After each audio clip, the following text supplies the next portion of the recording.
ಕನ್ನಡ ನಾಡು, ಇದು ಕನ್ನಡಿಗರ ನಾಡಿಮಿಡಿತ.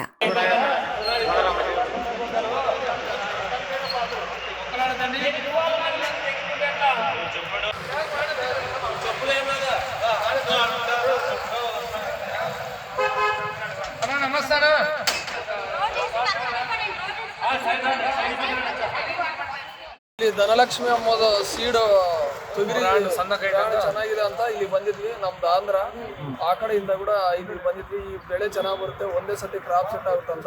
ಇಲ್ಲಿ ನೋಡಿದ್ರೆ ರೈತರಿಗೆ ಬಹಳ ತೊಂದರೆ ಆಗ್ತಾ ಇದೆ. ಯಾಕಂದ್ರೆ ಸಪ್ಲೈ ಜಾಸ್ತಿ ಇಲ್ಲ.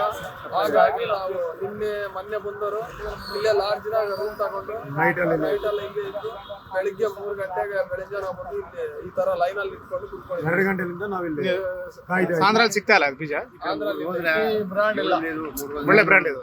ಬ್ರಾಂಡ್ ಒಳ್ಳೆದಿಲ್ಲ. ಮುಂಚೆ ಒಂದು 4 ವರ್ಷದಿಂದ ಇದು ಯೂಸ್ ಮಾಡ್ತಾ ಇದ್ವಿ. ಇಳುವರಿ ಕೂಡ ಚೆನ್ನಾಗಿ ಬರ್ತಾ ಇದೆ. ಕ್ರಾಪ್ ಒಂದೇ ಸತಿ ಸೆಟ್ ಆಗುತ್ತೆ. ಬೆಲೆ ಕೂಡ ಕಡಿಮೆ. ಬೇರೆ ಇವಾಗ ನಿರ್ಮಲ ಇದೆ ಬೆಳೆ, ಅದು ಜಾಸ್ತಿ ಅಮ್ಮತ್ತು ರೇಟ್, ಇದು ರೀಸನಬಲ್ ರೇಟು. ಹಾಗಾಗಿ ಈ ಕಡೆ ಬಂದಿದ್ವಿ. ಈ ಕಡೆ ಇವಾಗ ಎಲ್ಲಾರು ಕೂಡ ರೈತರು ಎಲ್ಲರಿಗೆ ಡಿಮ್ಯಾಂಡ್. ಇವಾಗ ಬೀಜ ಬೇಕಂತ ಎಲ್ಲ ತೊಂದರೆ ಆಗುತ್ತೆ, ಜನಗಳಿಗೆ ಇಬ್ಬಂದಿ ಆಗುತ್ತೆ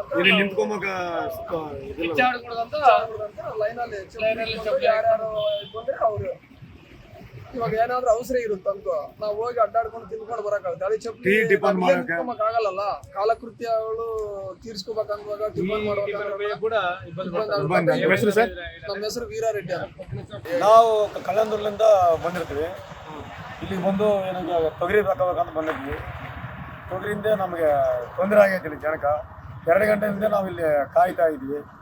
ಇವಾಗ ಒಂದು ಎಲ್ಲ ಲೈನಲ್ಲಿ ಚಪ್ಪಲಿ ಇಕ್ಕಿ ಎಲ್ಲ ಲೈನಲ್ಲಿ ಇದ್ವಿ.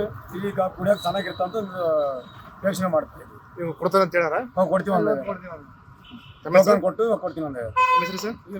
ಈರ್ಮಾಸ್ ಅಂತ. ಸಮಗ್ರ ಸುದ್ದಿಗಳಿಗಾಗಿ ತಪ್ಪದೆ ನೋಡಿ ಕನ್ನಡ ನಾಡು ವಾಹಿನಿ. ಸಬ್ಸ್ಕ್ರೈಬ್ ಮಾಡಿಕೊಳ್ಳಲು ಕೂಡಲೇ ಪಕ್ಕದಲ್ಲಿ ಕಾಣುವ ಬೆಲ್ ಐಕಾನ್ ಕ್ಲಿಕ್ ಮಾಡಿ ನೋಟಿಫಿಕೇಶನ್ ಪಡೆಯಿರಿ.